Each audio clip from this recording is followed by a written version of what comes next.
Hai, Assalamualaikum semua. Nama saya Syam AB Hamid aka Syam Proton. Saya tahu banyak orang cerita pasal gaji 1,300 lah untuk lepas saga. Ada gaji 1,700 lah boleh lepas S70. Tapi sebenarnya kita kena cerminkan kita punya diri sendirilah. Kalau contoh gaji 1,700, 1,800 nak pakai S70 yang sebulan dekat RM1,000 tu, saya rasa tak baloi.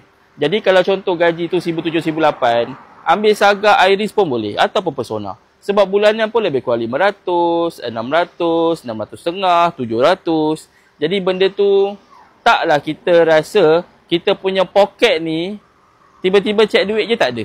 Fahamlah maksud saya tu. So kita beli kereta dengan tujuannya apa? Kita beli kereta dengan tujuan kereta tu untuk memudahkan segala urusan kita. Sama ada kita nak mencari side income ataupun kita nak menggunakan kereta tu sebagai memang keperluan untuk ulang alik kerja, bawa mak sakit, bapak sakit ke hospital. Dia lebih kurang macam tu. Jadi beli kereta tolong tengok poket sendiri sama ada mampu ataupun tak. Okey?